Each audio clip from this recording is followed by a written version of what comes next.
كرة القدم بخطر كبير. أوروبا ليس مستعد أبدا لمواجهة ريال مدريد بسبب ذهاب مبابي إلى ريال مدريد. هتكون تشكيلة الريال مرعبة لأي فريق أوروبي. وبرشلونة بيحاول يخطف صفقة قوية بمساعدة جمهورها.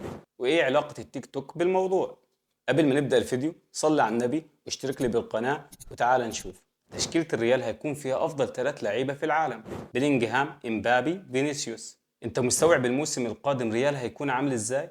في الموسم الماضي ريال مدريد خسر مباراة واحدة في الدوري، وخسر واحدة في كأس الملك وأخذ الثلاثية. والجديد في الموسم القادم امبابي في الفريق. اللي عاجبني في امبابي انه بيحب كريستيانو بجنون لدرجة انه بيقلده في كل شيء. امبابي وهو صغير كان بيتمنى يكون مثل كريستيانو، ودي صورة ليه لما كان عاوز ياخد صورة مع قدوته. امبابي قلد كريستيانو في كل شيء. يا ترى هنشوف امبابي صفقة ناجحة زي كريستيانو؟ وهل يقدر يفعل ما فعله كريستيانو مع ريال مدريد؟ عشان يوصل لأهداف كريستيانو مع الريال محتاج يسجل 40 هدف كل موسم لمدة 12 موسم.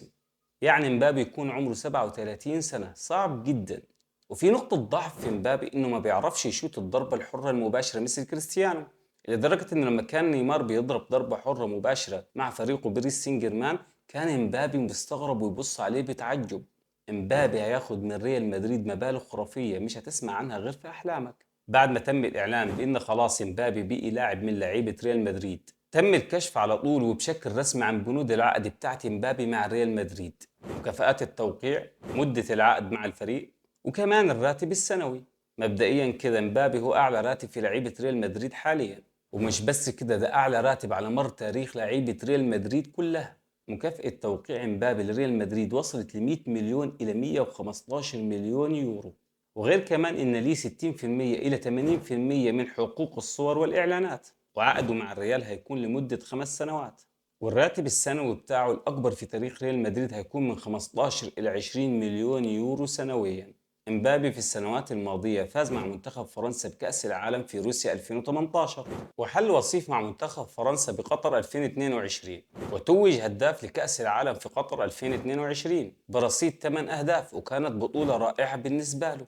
لكن الموسم الأخير مع باريس سان جيرمان ما كانش رائع، وحتى اليورو مع منتخب فرنسا لم يترك فيه بصمة كبيرة. كانت إصابته الأنفية اللي تعرض لها في المباراة الأولى كانت قاسية، ولم يسجل في اليورو غير هدف وحيد من ضربة جزاء مع منتخب فرنسا، ولم يترك بصمة كبيرة في اليورو. والآن الحفل الجميل والرائع الذي ذكر الناس بحفل كريستيانو رونالدو إلى ريال مدريد. فاجأ إمبابي الناس تحدثه بطلاقة باللغة الأسبانية وتكلم كلام جيد، وبدأ جاهز للانضمام إلى الفريق الملكي الذي يعتبر تجربة صعبة على أي لاعب مهما كان نجم كبير. إمبابي بطبيعة الحال تم بزيارة لمقر تدريبات ريال مدريد، وسلم على بريز وعلى المدرب أنشيلوتي وعلى لعيبة ريال مدريد. وتم حصوله على أجازة، بمعنى لم يسافر مع فريق في جولته إلى أمريكا.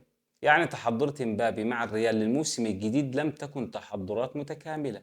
سيعود من أجازته التي كانت في فرنسا، سيعود منها في 6 أغسطس، وهيتدرب منفردا في السابع من الشهر القادم، ثم في الثامن هيتضم إلى المجموعة، وفي التاسع من أغسطس هيجمع ريال مدريد كل لاعيبته للعب في اليورو وكل اللي في الأجازات. وبعد كده هيكون أمام الفريق 5 أيام قبل ما يلعب المباراة الأولى في الموسم الجديد، وهي كأس السوبر الأوروبي، مع نادي أطلنطا بطل الدوري الأوروبي، ومع الريال بطل دوري الأبطال. وهتقام هذه المباراة في العاصمة البولندية، وهتكون هذه المباراة أول اختبار حقيقي لمبابي مع الفريق الملكي. فعلا مبابي لعيب كبير وأتقن اللغة الأسبانية، ومبابي قادم بحماس وبشغف كبير. السؤال هنا: هل مبابي هيكون جاهز بعد الأجازة والفترة القصيرة في التدريبات وبعد إصابته بالأنف في اليورو وكمان موسمه المتواضع مع باريس؟ بعد كل ذلك هل متوقع مبابي الذي عرفناه في قمته وعرفناه مع فرنسا في آخر كأسين عالم، هل هيكون هو نفسه مبابي المنتظر مع ريال مدريد؟ نيجي لموضوع برشلونة اللي بيحاول يخطف صفقة قوية. جمهور نادي برشلونة بيبعت تبرعات وهدايا على الحساب الرسمي لنادي برشلونة على التيك توك بسبب التعثر المالي لكي يشتري اللاعب ويليامز، لاعب نادي أتلتيكو بيلبو، قبل ما يخطفوا نادي باريس سان جيرمان. ونادي برشلونة لما شاف الحوار ده قرر يستغل الموضوع، يعمل إعلان بالتيشيرت الجديد عشان يزود من مبيعاته ويلم فلوس لصفقة ويليامز. هنشوف منافسة قوية جدا في الدوري الأسباني: امبابي في ريال مدريد، ويليامز ويمين يامال في برشلونة. قولنا في التعليقات، صفقة امبابي هتنجح في الريال زي كريستيانو؟ ويليامز هيروح برشلونة ولا لا؟ والسلام عليكم ورحمة الله وبركاته.